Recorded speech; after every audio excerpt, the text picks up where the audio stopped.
তোমাদের মার কষ্ট, বাবার কষ্ট, উপার্জনের কষ্ট, একটা একটা টাকা রোজগার করার যে কি কষ্ট তোমরা বুঝতেছো না।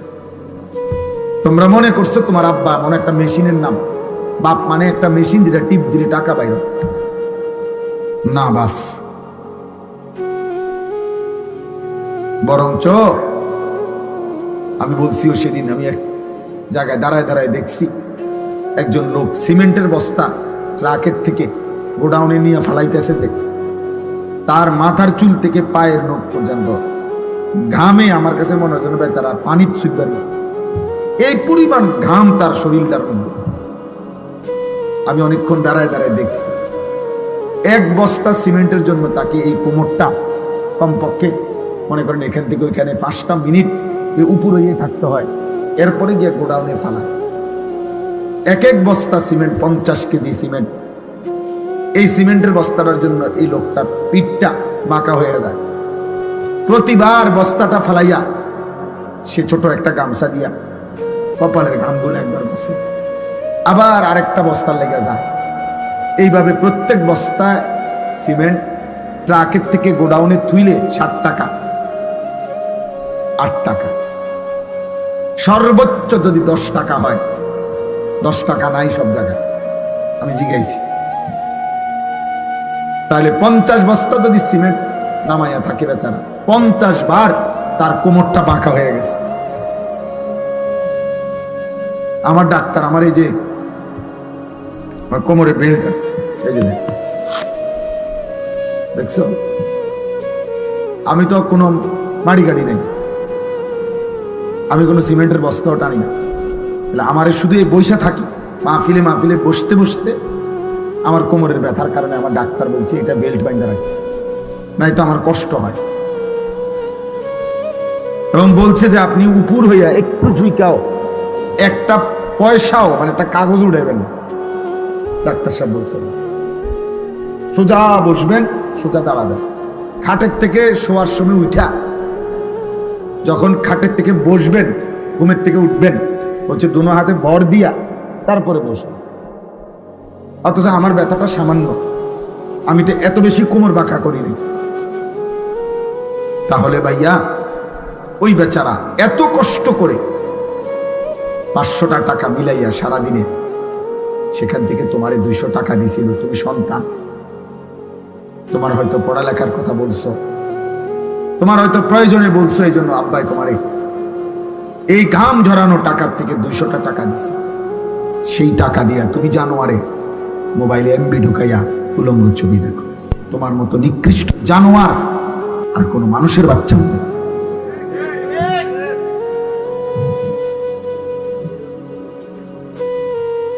এত বড় নিকৃষ্ট হাইওয়ান, পশু, এত বড় চতুষ্পদ জন্তু কোনো মানুষের বাচ্চা হতে পারে। করলিটা কি বেটা? তোর বাবার কি পরিমাণ ঘাম ঝরছে। এক বাটি ভাত যদি তার মায় বলে যে দিয়ায় তোর আব্বারে দোকান হেতে পারত না, এতে শয়তান বন্ধু নামের শয়তান, এই শয়তানরা দাঁড়ায় রয়েছে রাস্তা, এই শয়তানদের সাথে সে মোবাইল টিপতে যাবে, উলঙ্গ ছবি দেখতে যাবে। এই জন্য শয়তান বন্ধু নামের শয়তানদের লগে আড্ডা দেওয়ানোর জন্য বাপের বাড়িটা শুধু মায়ের বাইরে দিছে, বাদ দোহানে কিন্তু দিয়ে যাবে হতে পারত না।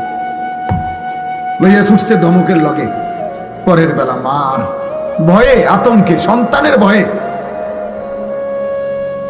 মার আর কোনোদিন বলে না, বাপে সন্তানের ভয়ে আর কোনোদিন বলে না। হয়তো দুপুর 2টার খানা বাপ মাগরিবের আগে হয়তো খায়, তবুও সন্তানকে বলে না যে তে যে পরিমাণ অসিব্য, তে যেভাবে গারফাক দেয়, থাক তারে কইও না।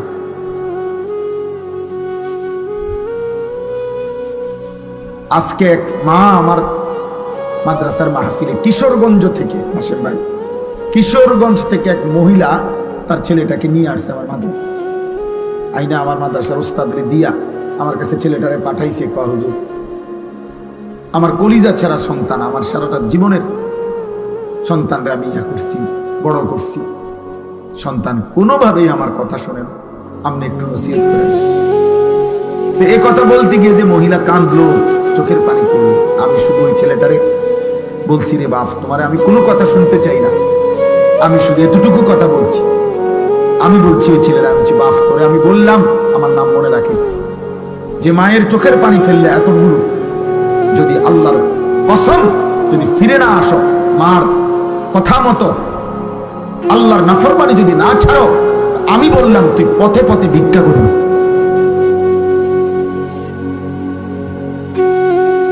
মার চোখে পানি ঝরাইয়া তুই নাফরমান, কোনদিন সুখ দুনিয়ায় জমবে না।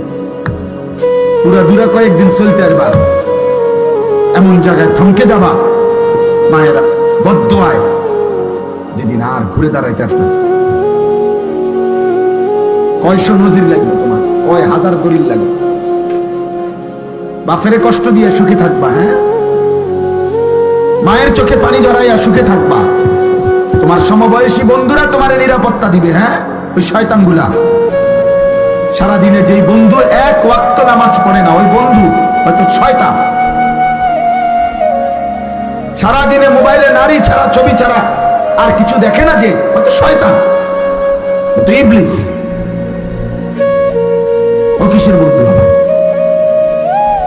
ও কিসের আবার বন্ধু এটা? এই জন্য প্রিয় ছেলেরা, আমার কথা মনে রাখো আব্বা, আমি তোমাদেরই ভাই। এই গ্রামের এমন কেউ নাই যে আমারে চেনে না। বয়স্ক এমন লোক মনে হয় না কেউ আছে যাকে আমি চিনি না। আমি সবার সাথে পরিচিত মানুষ। আল্লাহ নবী সাল্লাল্লাহু আলাইহি ওয়াসাল্লাম বলছেন, বাবারাও শুনেন, ছেলেরাও শুনেন, আল্লাহ নবী বলছে, কুল্লু যুনুব ইউআখিরুল্লাহু ইলা আজালিন মুসাম্মা। হাদিসটা শুনো, নবীজি বলছে, সমস্ত গুনাহ, প্রত্যেক পাপের শাস্তি আল্লাহ চাইলে নির্দিষ্ট সময় আখিরাত পর্যন্ত, হাসরের ময়দান পর্যন্ত বিলম্ব করতে পারে, কিন্তু ইল্লা আকুল ওয়ালিদাইন, খোদার কসম নবী বলছে, তবে মা বাবার নাফরমানি ব্যতীত, মা বাবার নাফরমানি ব্যতীত। নবীজি বলেন, ফাইন্নাহু লা ইয়ামুতা হাত্তা ইউআযযিবাহুল্লাহু ফিল আরদ। নবীজি বলেন, মা বাবারে কষ্ট দিছে, চোখের পানি ফেলছে, মা বাবার নাফরমান সন্তান, নবীজি বলছে তার মৃত্যু হবে না, তারে আল্লাহ জমিনে বেইজ্জতি না করা পর্যন্ত।